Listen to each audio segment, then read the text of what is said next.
Hello guys, welcome back to our channel. There's this general adage by the Yorubas that goes "Ẹni tó ń ṣẹ́ni no many, kòkòrò tó ń jẹ̀fọ́, abẹ́ follower."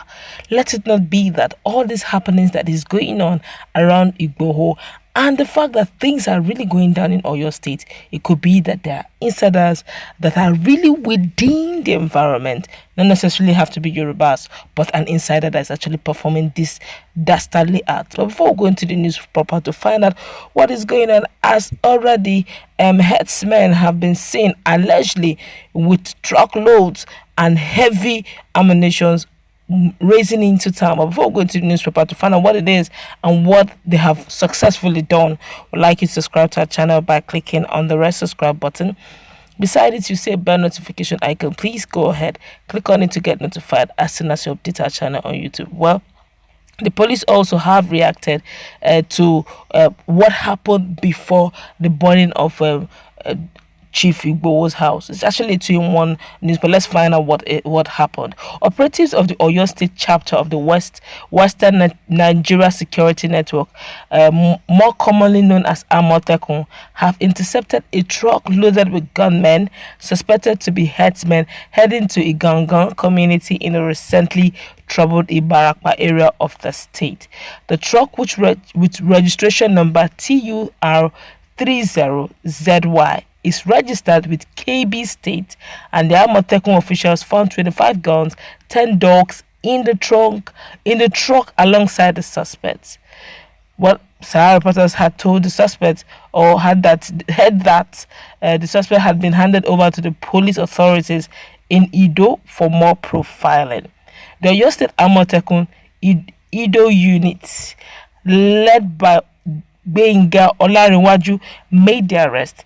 They are suspected herdsmen in possession of about 25 Dane guns and 10 dogs. They have been handed over to the police for further interrogation, an official said.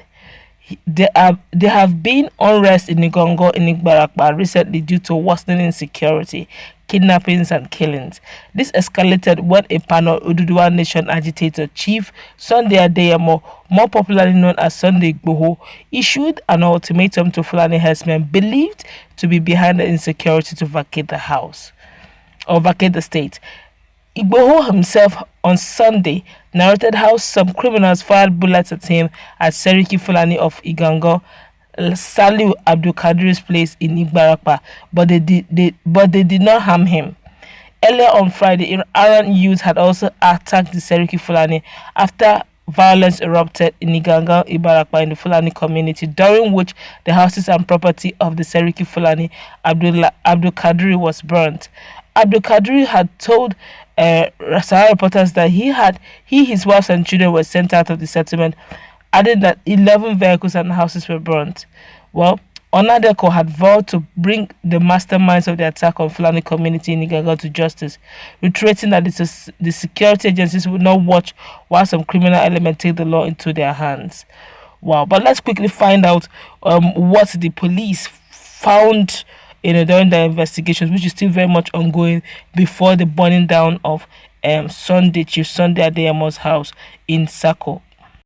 Well, the Oyo State Police Command has said it received a report that the hoodlums who burnt the residence of popular Yoruba activist Sunday Adeyemo, known as Igboho, loaded themselves in a bus and shot into the air several times. The police public relations officer in the state, Mr. Olugbenga Fadeyi, said this in a statement on Tuesday. Fadeyi noted that the police were told that the arsonists shot around the residence located in the Soka area of Ibadan, Oyo State, several times as they put fire to the house. He said the police had begun an investigation into the incident. The house was said to have been burnt at around 3 a.m. on Tuesday after the power supply to the area was cut off. The police statement read that about 0620 hours of today, that's 26th of January 2021, a report was received at the Sato police station that some unidentified hoodlums came to Sunday Igboho's house at Soka area of Ibadan in a Hummer bus and Micra, that's taxi, firing sporadically and set the house ablaze. The mini sitting room got burnt in the process, while the value of the properties are yet to be estimated. Immediately, the DPO Sanyo got wind of the incident. He contacted fire service, while he also went to the scene for the on-the-spot assessment. The fire was eventually put out. An investigation has commenced into the incident, while the police are on the trail of the hoodlums.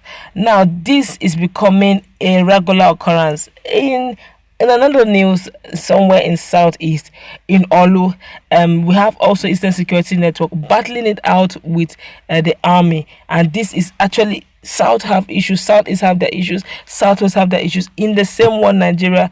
Oh no, and issue of insecurity is getting out of hand. Just barely 24 hours ago, it's assumed that Miti Allah had agreed, unanimously with Southwestern governors for peace to reign. They've called on some sort of truce, but it looks like the other parties are not, willing to make this truce come to pass. They're not fulfilling their own part of the bargain. I do not know if they have decided to tell their people.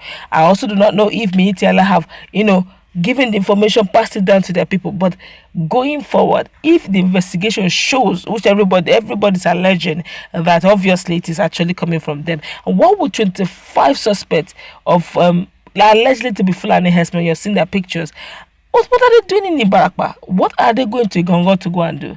And carrying guns, what for? Just barely hours ago, barely 7, 8, 10 hours ago, Sunday Adeyemo's house was burnt.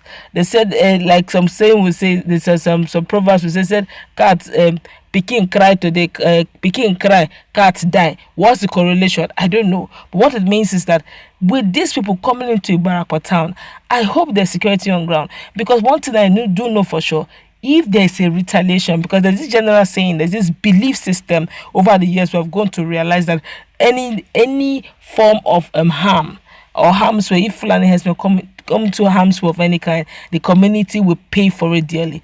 Well, I would advise, because of how tense the situation and the society is right now, because of how fragile our unity is right now, and because of how sensitive our ethnicity is right now, I would advise that there should be no reprisal attack on Igboho's people or on the Yorubas, because if they do that, it's gonna lead the whole country into flames.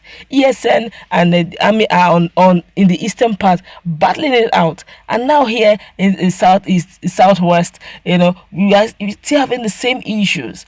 We need to, but the way the thing is going, if you check very well, Sunday Adeyemo did not do anything. They are burning his house. That's a direct one. Well, some persons will say after all, they did not say they are the one.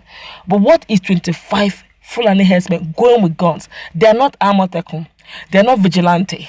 They are not certified with license to become vigilantes. What are they doing with guns that are not even licensed? The common man does not have access to carrying guns, but the normal Fulani Herdsmen are free to carry guns. These are not fair. For security purposes, we should make the law equal to all. Well, I do know that one thing is certain.